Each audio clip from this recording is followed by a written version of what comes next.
Gentlemen, you can have me by your side as your personal coach for a full year, unlimited sessions on demand.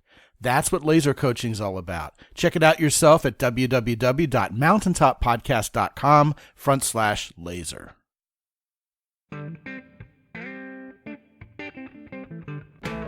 Live from the mist-enshrouded mountaintop fortress that is X and Y Communications headquarters, you're listening to the world-famous Mountaintop Podcast. And now, here's your host, Scott McKay. Greetings, gentlemen. Welcome once again to another big episode of the world-famous Mountaintop Podcast. My name is Scott McKay, at Scott McKay on Twitter, Real Scott McKay on Instagram, Scott McKay on YouTube. You can find the Facebook group at Mountaintop Summit. And of course, the website is www.mountaintoppodcast.com. Today, I have with me yet another returning guest. He's a guy you probably know. He is meteoric on YouTube, has one of the biggest followings on YouTube of any guy who's out there doing dating and relationship advice for men. You know him as Tripp Advice, but I also know him as Tripp Kramer. Tripp, man, how's it going, man? Good to talk to you again. It is going well. When was the last time I was on your podcast? I feel like this was maybe like 4 years ago at this point. Yeah, it could be. You know what's Even really 5. interesting? Yeah, it could be even longer. What's really interesting is I remember specifically being the first guest you had on your podcast, which I still consider a wonderful honor. That's right. Yep. Yeah, you were the first guest. Yeah, I was the guinea pig. Wow, that's crazy. That was so that was definitely back in 2014, 2015, because that's when I started it. And now I've been going for 4 years. It's so funny because I still feel like my podcast is new. You've been doing it much longer than I have. And I feel like I've been doing it for 4 years, which feels like a long time, but it still feels so new. Like I started yesterday and I just recorded today my 310th episode. It's just crazy. Yeah. Tempus fugits, my friend. For sure. Yeah. You're a lot more prolific than I am. I've had years where I've decided to slack off on the podcast thing, really just hitting it with a big heavy hammer for the first time in a long while lately. We've been putting out shows every week. So, you're part of the solution, which I appreciate greatly. I am happy to be part of the solution. I'm happy to be back. Yes. And we have a good solution for the gentlemen who are listening today. We're going to cover a topic that I hear questions about and get comments on pretty much constantly. But I'm not really sure, Tripp, if we've ever done a podcast episode that's devoted to this topic. And the topic is having value as a man. And, you know, back in the pickup artist era, Tripp, this was talked about all the time. Women need a man with value. If you don't demonstrate value, DHVs and things like that, there were acronyms about value, you're not going to get any women, they would say. And yet this term value always seemed kind of elusive, didn't it? I think one of the first things we should do on this show is break down what women are looking for when they're envisioning a man of value. What say you? Well, I would say that value is such a – can I just be really honest right now? Please. Hate that term. It's so stupid. It's just so dumb. No, but it's – Most pickup artist terms are pretty dumb when you get right down to it.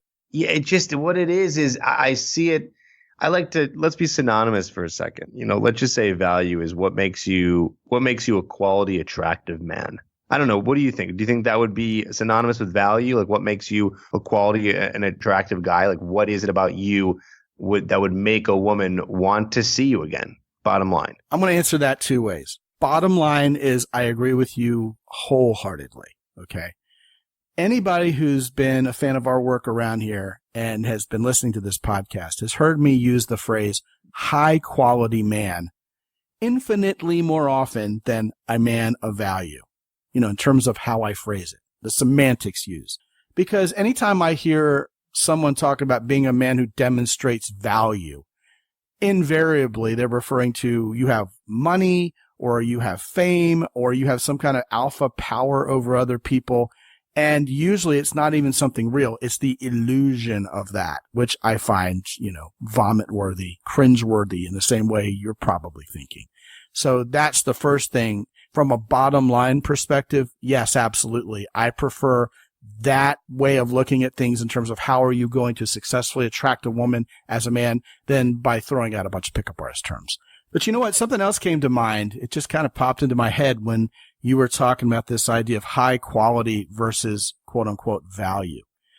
When you go to the websites where they post the 100 most desirable women every year, and I talk about this sometimes on the show, it's kind of something that's stuck in my craw, right?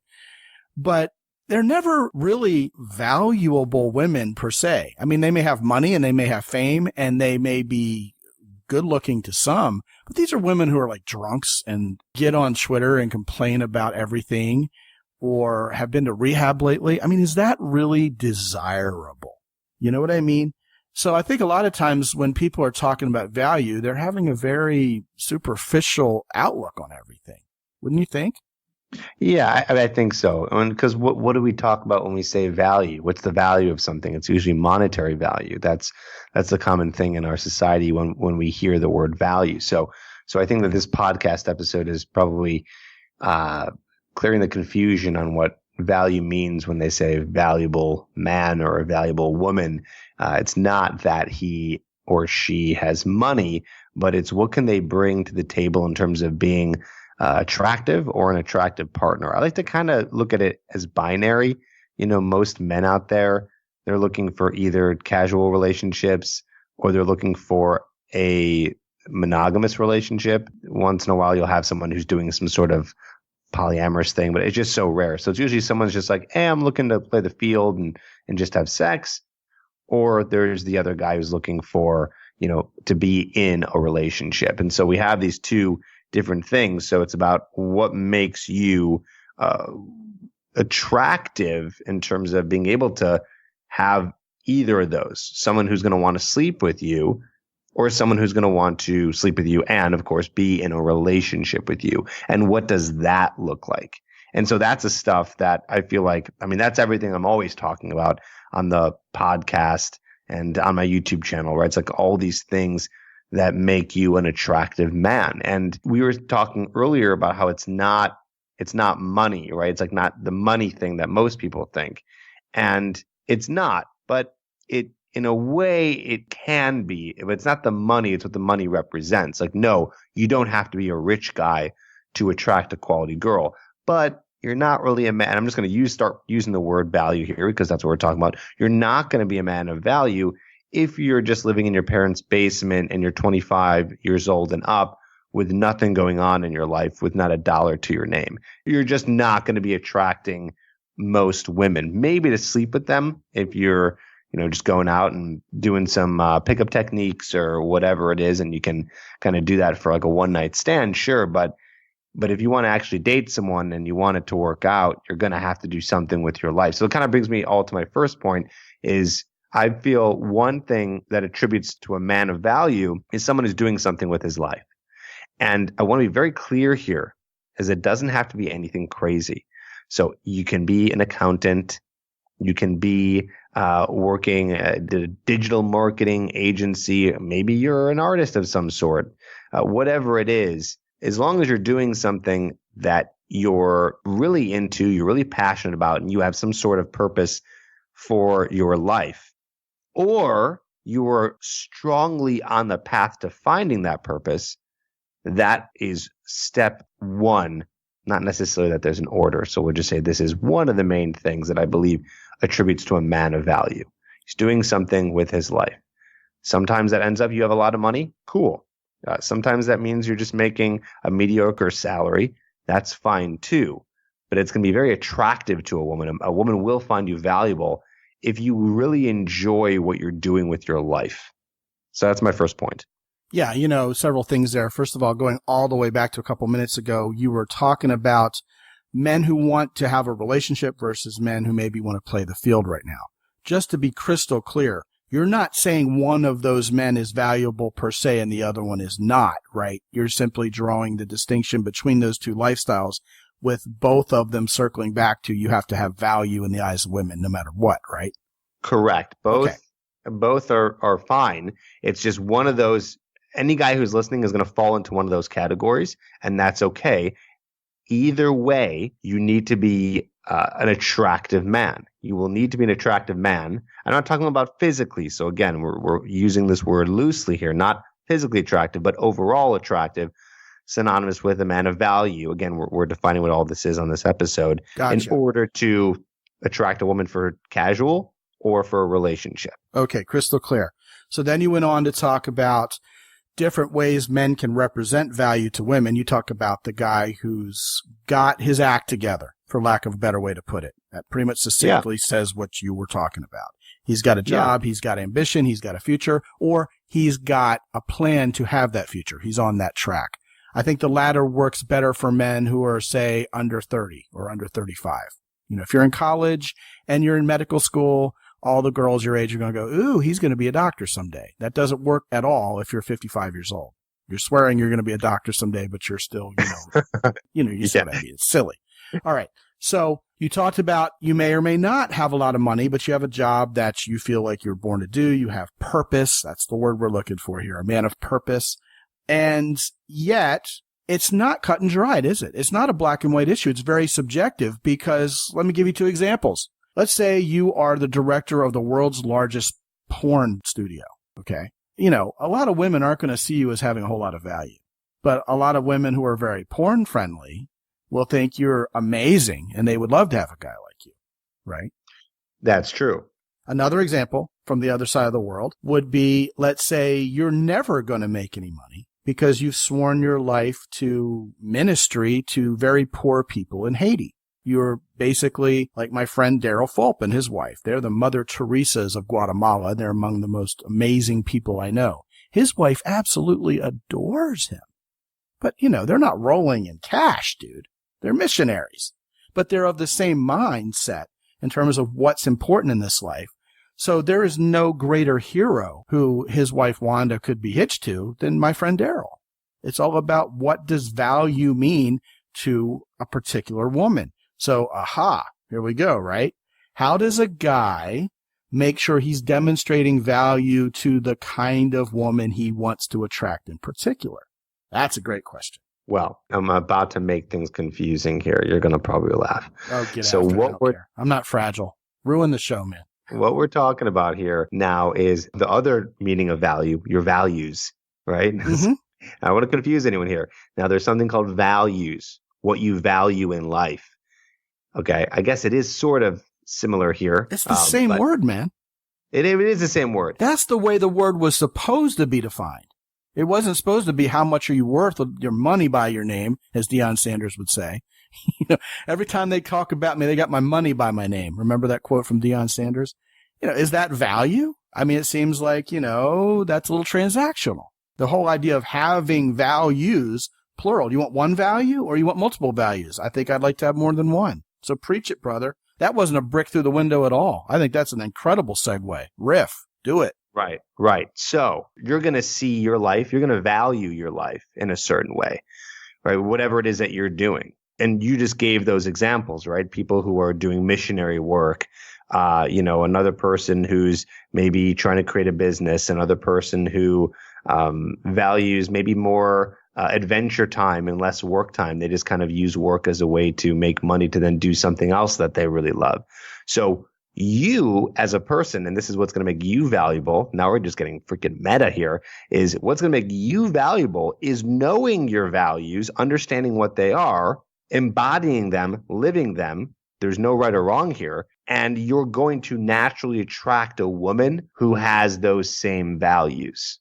So that's what I think dating is all about, right? Dating, this is more I'm talking if you're trying to find a relationship, dating is going through and just finding out which woman shares similar values to you. Because if you have values that are similar to someone else's, meaning you guys see life in the similar way and you want the same things out of life, and it doesn't have to be 99%, like it has to be exactly identical, but I'd say a majority, like 70 to 80% of the same things, you are going to be more of a match. I would argue that holds true even for casual relationships. If you want to date 5 women at once, you're going to enjoy the time spent with those respective women a lot more if their values are in line with yours. I mean, for example, are you a Corvette guy or are you a beat up Land Rover guy? Find women who want to go do what you want to do, who like the things you like, listen to the same music you do, of course. What guy listens to the same music women listen to on the, Taylor Swift station? But you get my drift. If your value is I'm a meatitarian and you meet a woman who's a vegan, you're going to have a hard time going out to dinner together. But if you put on your Match.com profile or your Tinder that, I want a woman who's going to go out with me and eat a bunch of meat all the time, hey, that's who you'll probably attract. Your values will be aligned. Whether you're marrying her or not, it's nice to have the values in line. And you know what it comes down to, Tripp? It comes down to authenticity. Are you trying to be someone you're not because, wait for it, someone told you that value meant giving this impression you've got all this money and all this status and all this fame when it's all just smoke and mirrors? Or, are you honestly representing who the hell you are? Do you even know who the hell you are, which is a whole nother podcast? Do you know who the hell you're looking for, which is a whole nother podcast? But still, under the assumption that you have a grasp on these things. And if you don't, both Tripp and I can help you, gentlemen. Get a hold of whichever coach you like and make it happen, because that's important in this life. But, the more you're authentically at peace with who you are, the more you're not going to try to kid yourself when you reach out to the women you're attracted to and actively choose them. And those women, it's called deserving what you want, right, gentlemen? You are the person who the person you want to attract is going to be attracted to in return. These are the ABCs. This is dating and relating 101 as I see it. So talk to that a little bit, Tripp. I mean, how can these guys get in touch with what value means to them if they're kind of a little cloudy on it? Well, one of the things that I've learned is, well, first of all, just thinking about it. I don't think anyone really sits down and thinks about it. So take a second to think about it, but that's only going to get you so far. Then you're going to have to just try new things. And you're going to have to ask yourself, what do you like? What makes you happy? And you might not know if you're listening to this and you're 21. You might be 35 and listening to this, and you might already know off the top of your head. Be like, oh, I already kind of know. But then it's about doing those things, going after those things, or if you're trying to figure it out, trying new things, going out there and seeing what's available to you, whether that be a certain lifestyle, whether that be a certain hobby, whether it be a certain career path, and doing that, right? I had to do that personally. I didn't really know what kind of lifestyle I wanted. I knew that I wanted to be a dating coach, and that was my main focus for many years. Now at this point, almost 10 years. But I didn't really know what I wanted to do outside of that. What did I like to do for hobbies? Where did I want to live? What did I want my lifestyle to look like? So I had to try a lot of different things. I had to move to a lot of different cities while still maintaining the Tripp Advice brand, right? So that was what I was doing, and that was my kind of solid rock. But what kind of woman did I want to share my life with? What did I value? I had to think about it. I had to try new things. I had to date many different types of women to figure out what I thought would align for me. I had to have many conversations with people. I had to listen to podcasts and watch YouTube videos. So it's kind of like this active search while also not just sitting on the couch thinking about it too hard, because that's not going to get you anywhere. So you got to talk to people. You got to either get coaching or just go out and try new things. You got to spend time doing that and not just sitting and procrastinating and watching Netflix all day, after you're done with your work or whatever. So I'd say, you work on that and you see what comes up for you. And then at the same time, hopefully you're working on other aspects of personal development that I think are going to be valuable to you, right? And make you more attractive and a valuable guy. So it's like, okay, we're kind of looking at what we want to do with our lives and what we see our life to be and what kind of person we want to share that with. But then are you doing some of the other things, right? Like, are you making sure that you're living a healthy lifestyle? And I'm not saying that you have to be going to the gym all the time and working on being completely buff and eating 100% healthy. That could be really interesting to one person, but at the very least, I think it's going to put you ahead of other guys if you're maintaining a level of bottom line being healthy, right? Because if you're severely underweight, overweight, maybe you have some mental health issues and you're not attacking any of those, you're not really going to be very successful at finding out what you want to do with your life and how you want to and who you want to share your life with. It's going to be hard because all these other things are getting in the way. You know what I'm saying? So I want guys to know that they also have to be working on the health aspect of their life in order to think clearly and work clearly on what it is that they value. And so then you can finally achieve that, or at least be on your way. Yeah, the guys listening to this show, all of you understand that this idea of values is a holistic one. It's not, okay, I've got a good job, I'm done. All right, I'm healthy, I'm done. Okay, I built my social life up, I'm done. I can bowl a 300 game, I'm done. whatever it is that's important to you in life, you should be going after. And it should be multidimensional, right? There's health, there's spirituality, there's emotional wellness, there's our relationships, there's our relationships with friends and with women and, in between family members. The list goes on. Career, hobbies, things you have as a side hustle, things you're interested in, things that you know how to do just because it builds your self-esteem that you know how to do it, playing an instrument, being involved in a sport, et cetera, et cetera. And two things come to mind. First of all, you talked about, hey, look, if you're 21, no one expects you to have things figured out. And a lot of times, not a lot of times, but a couple times every couple months, a guy will call me up who's a young guy who feels a little beaten up by this show because he doesn't have his act together like a 50-year-old serial entrepreneur. And I'm always very quick to clarify with those guys, hey, man, you know what? You got some time to figure it all out. You're in college. You have a life ahead of you that has yet to be formed. You actually don't want to make hasty decisions. You want to feel this out. You want to build your identity as a man, as a real man.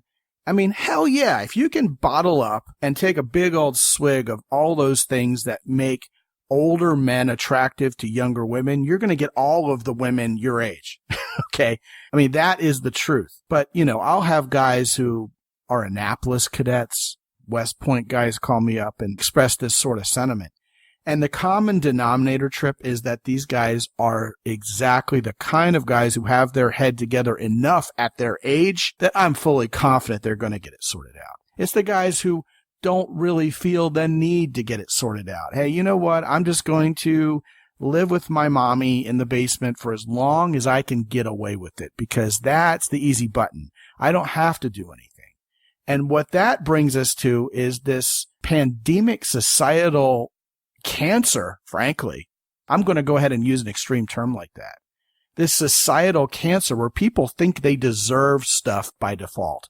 I mean, I'm not going to get too political on this show, but if you look at the candidates trying to take on Donald Trump, it's a race to give away as much stuff to people as possible. And some of it's preposterous. We're going to pay off your student loans and we're going to give you free health care. And everybody who crosses the border, we're just going to pay for them. This idea of specifically paying everybody to vote for them. Here are all these gifts. Here are all these donations to you that you didn't personally work for that are only driving the mentality that you don't have to. I mean, hell, any kid right now who's got student loans would be out of their mind to pay another cent on it till they see who wins the presidency next year. It's like, well, hell, this is all going to get paid for anyway. What am I going to do? Make this payment this month? What about all the people who already paid off their student loans? They must feel pretty dumb for having paid it off. After all, the government's just going to give us everything.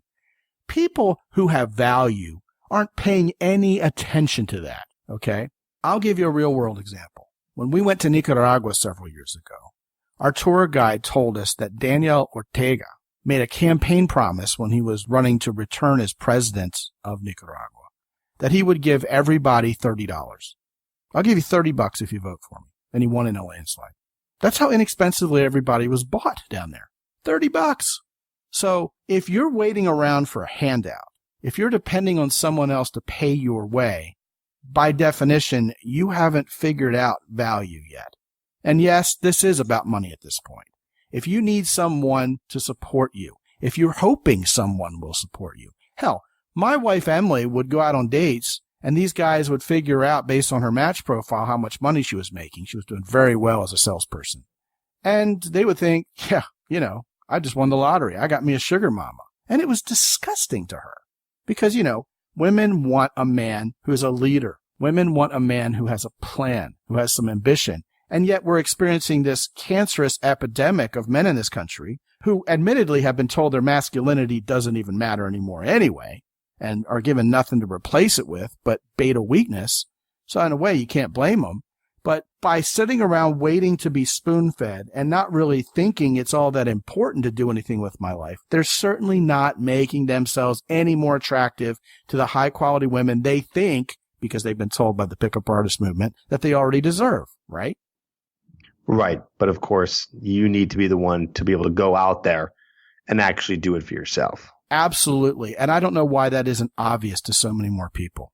And what I want to do here is I want to kind of sum up something that you said earlier in terms of, all the things to be focusing on.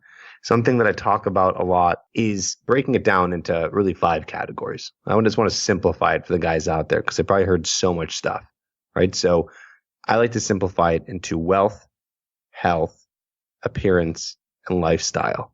And the 5th thing is your ability to be charismatic and converse with a woman. I would add a 6th one. That's character. That's being a man of integrity, a guy who does what you say you're going to do, who has a cornerstone belief system, whether the light's shining on him or not, he's going to do the right thing. Because I think that's what gets you a woman who's like that and is the foundation of healthy relationships in general. How would someone work on that? Or how would someone work on that and or display that? Well, I didn't mean to hijack your list. I was just adding to it. No. I'm curious. I agree with you. I'm just curious about what someone can do. What do they do with that? Well, first of all, I think a lot of men and women are led to believe things as kids. They're taught by their parents. They're taken to church. They're told there is no God. Whatever they're told as a child, they grow up and they never give it much thought. Like you said, people go around not thinking about deep things anymore. They're too busy. They're too inundated with media. They're too inundated with fluff. And they grow up thinking they believe this, and yet they're not acting like they believe it. I can't tell you how many guys I've talked to who are like, oh, yeah, I am absolutely a Christian. I go to church on Sundays, but they're banging every chick in sight. And then they feel guilty about it. It reminds me of a joke by Emo Phillips. When I was a kid, I used to pray to God every night for a bicycle. Then I realized God doesn't work that way, so I stole one and asked him to forgive me. I think a lot of people operate under the premise that it's easier to ask for forgiveness than it is for permission. Well, a man of character has figured out, okay, look, if I'm going around telling myself that I don't believe in sex before marriage because this is my faith, this is my belief system, then I either have to live that way or I have to admit to myself that's not my belief system. That isn't my faith. I can't keep lying to myself. I can't keep living a double life. And over the years, I've helped guys feel a lot better about sorting out what it is they really believe. They're adults now. They have a right to believe what they want to believe. Some guys adopt a faith that's different than their parents, and they catch hell from their parents for it, literally. Well, whatever that means, you have to be, I don't want to say true to yourself, because that's a cliche, but that's exactly what I'm saying. You have to be a man who knows what the hell it is he believes. You have to have thought about it.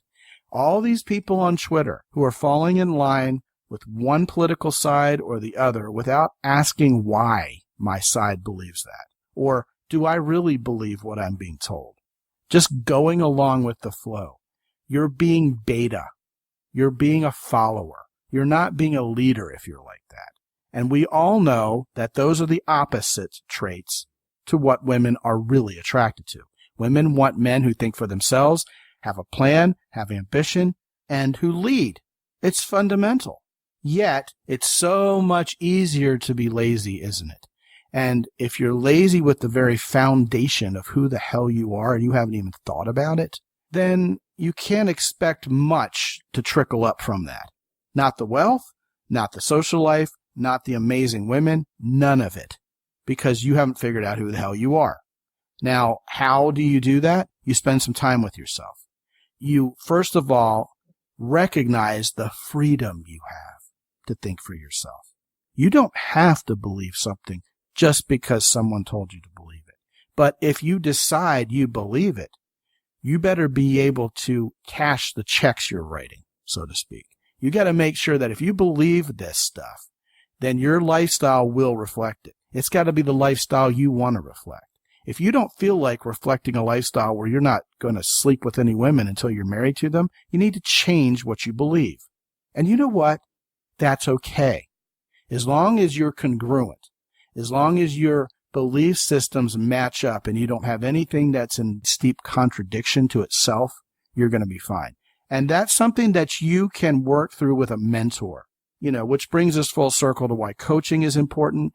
If you've got a relationship with your dad, that's great. If you've got someone older and wiser who you look up to in this life, that person would probably be thrilled to mentor you.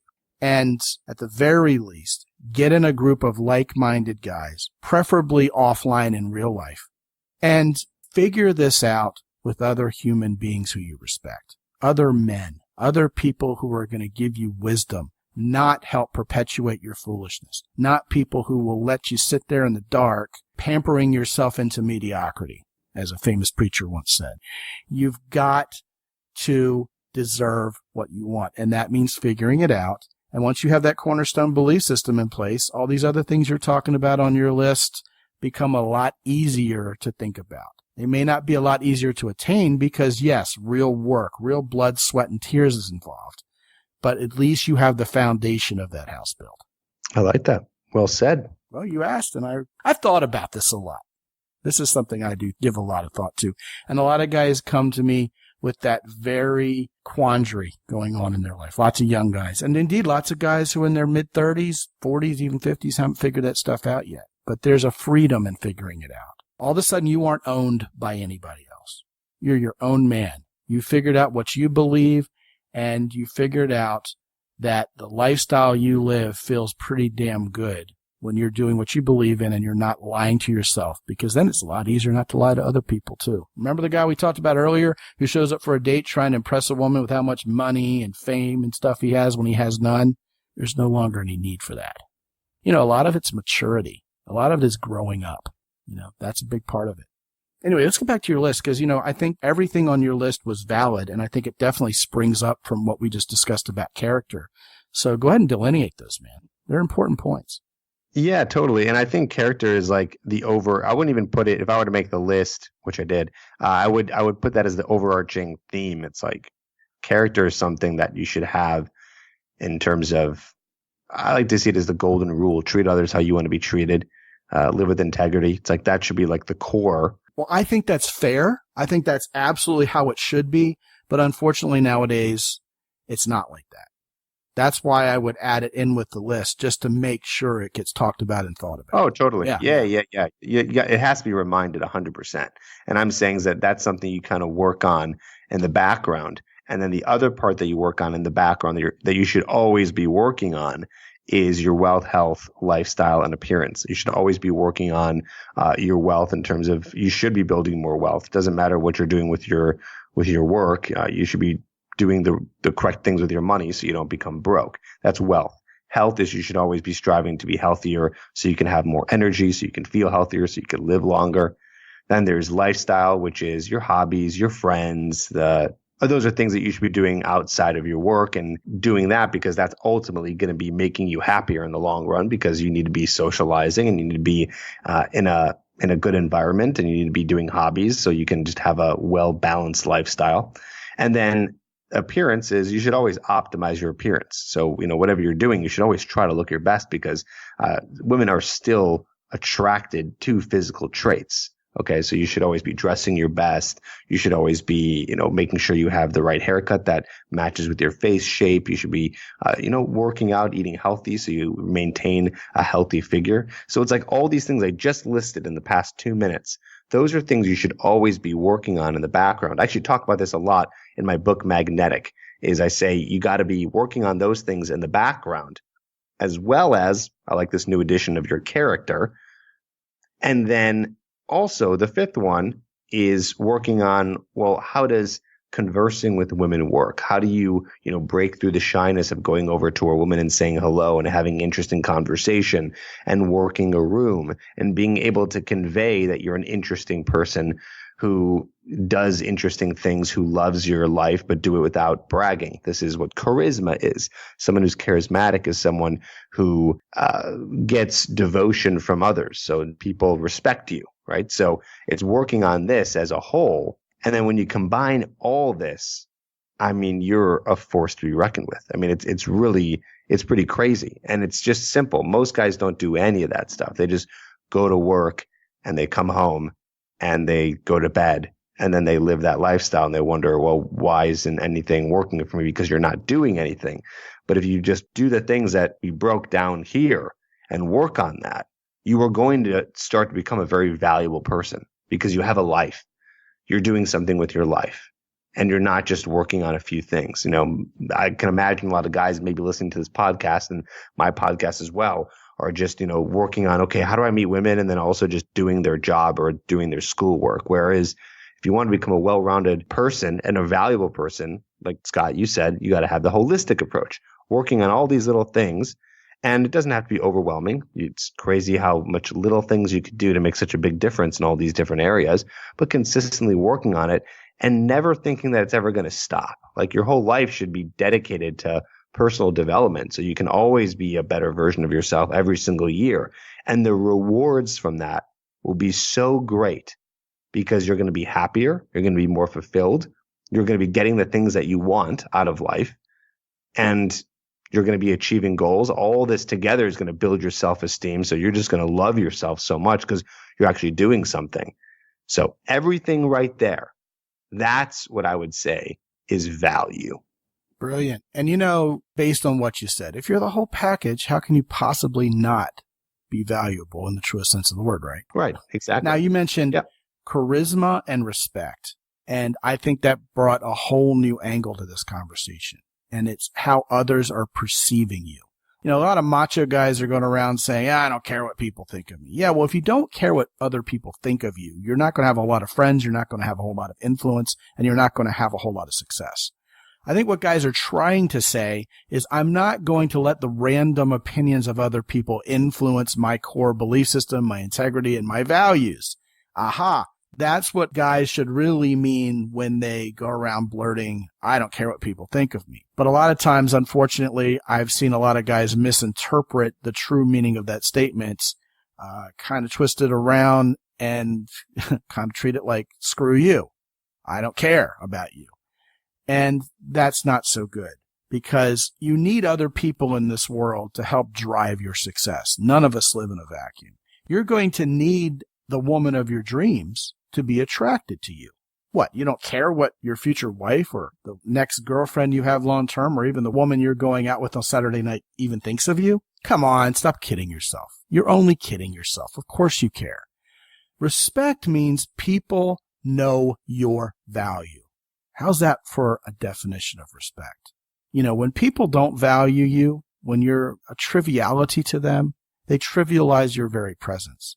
When what comes out of your mouth has meaning, when what you do carries weight, when how you think and where you go and how you affect people has worth behind it, then you're respected. That's what it means. And charisma is, in many ways, the act of being charming. And charming is making people want more of you. People like having you around. And, if you find something valuable, you would like to have more of it. Like if you have a small pot of gold, you would like to have a bigger pot of gold. If you like ice cream, you would like to have more of it. Of course, you got to keep the health factor there. Limit your ice cream if you're a man of value. But I think those are very important points to make along with the others we've made in this show. We're running out of time. Man, this is one of those concepts, one of those topics that we could probably do an entire weekend seminar on. But thank you for bringing so much valuable information to the table about value, Tripp, and it's been a great conversation. You're very welcome. Yeah, I'd like to point these guys to your podcast, which happens to be in the self-help category on iTunes. You can also find it on Stitcher and Spotify and anywhere you download your podcasts.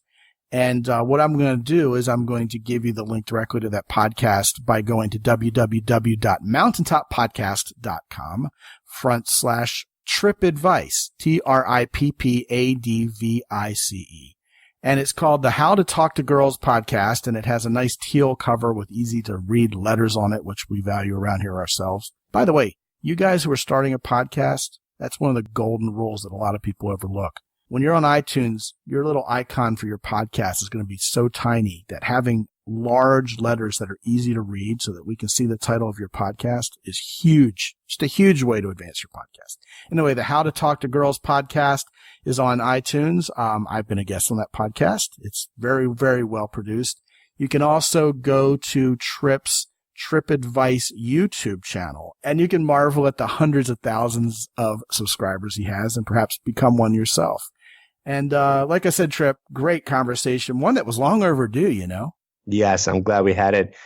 many years later, it's nice to be back. Thank you for having me. Really appreciate it. Yeah, it's been my pleasure all the way. And guys, make sure that you get the pleasure of stopping by www.mountaintoppodcast.com. I keep building more and more value, there's that word again, into that website as much as I can. Show notes, free reports. You can visit the Amazon influencer page and look at all the books from all of our guests. Links, of course, to Tripp's podcast and Tripp's YouTube channel on the latest show notes, and get on board my newsletter where I'll give you daily actionable advice on how to be this man of character who has value, who attracts women, and all those other wonderful things that come along when you are an attractive man who gets the women in your life you want. It's all there for you at www.mountaintoppodcast.com. And until the next episode, this is Scott McKay from X&Y Communications in San Antonio, Texas. Be good out there.